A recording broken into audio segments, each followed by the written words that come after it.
menyampaikan harapannya agar sinergi antara Bea Cukai dan kementerian lembaga lainnya dapat terus diperkuat dan Badan Pengendalian Pembangunan dan Investigasi Khusus dapat menjadi katalisator dalam mendorong koordinasi yang lebih efektif sehingga kebijakan-kebijakan strategis dapat terwujud dengan baik.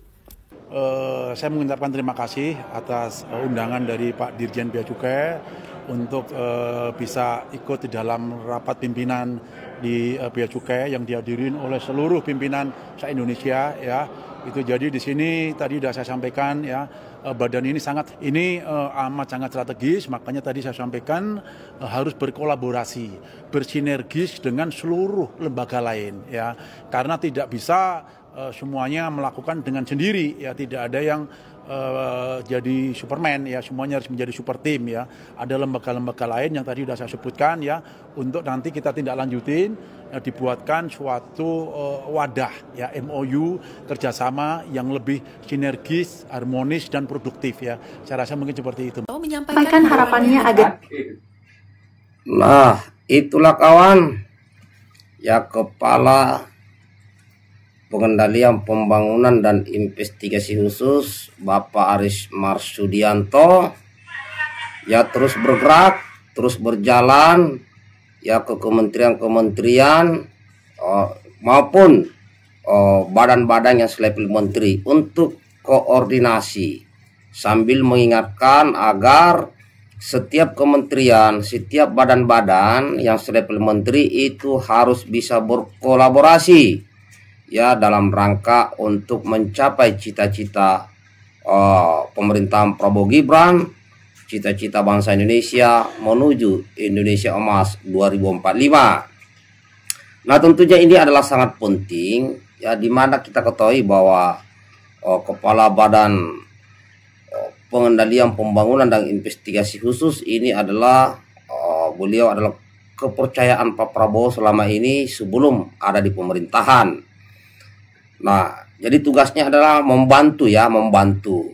Namun jika ada permasalahan yang tidak bisa diselesaikan ya, namun bisa diinvestigasi khusus, maka itu akan dilakukan.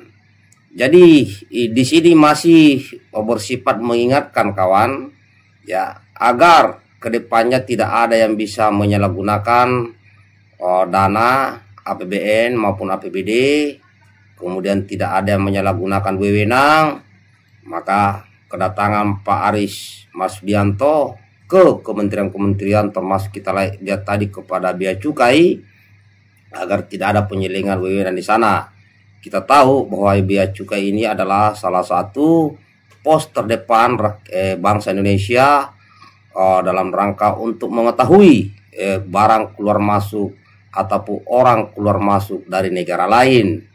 Nah, inilah pos terdepan pertahanan kita juga ya, ini pos pertahanan dalam kehidupan sipil. Nah, kegiatan-kegiatan seperti ini akan terus dikembangkan dan dilakukan ya, sambil kita menunggu ke depan seperti apa menteri-menteri ini, para pembantu presiden maupun para pejabat-pejabat di daerah ya, baik gubernur, wali kota, bupati, camat, desa bisa maksimal bekerja sesuai dengan prosedur yang berlaku. Ya, apalagi ke depan ini akan terus dimantapkan terkait kegiatan makan bergizi. Ya, makan gratis bergizi di seluruh Indonesia. Ini kalau tidak ada pengawasan yang ketat, ya mohon maaf, sangat rawan ya, sangat rawan terjadi penyimpangan, korupsi dan sebagainya. Nah, karena ini masalah uang. Ya, tentunya ini harus ada pengawasan yang melekat. Karena di sini kalau kita menyimak apa yang selalu disampaikan Pak Prabowo, bahwa jika makan bergizi gratis ini berjalan, maka akan terjadi pertumbuhan ekonomi di daerah masing-masing. Ya, ingat, dana 71 triliun ini akan digerakkan oleh rakyat Indonesia. Apalagi di situ diberikan masukan bahwa selama ini setiap desa itu menerima uang 1 miliar per tahun dari negara.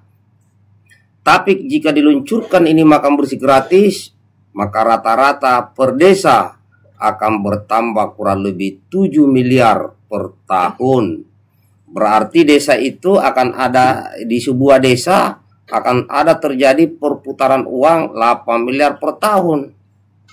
8 miliar kawan. Maka itu ya pengawasan ini sangat penting.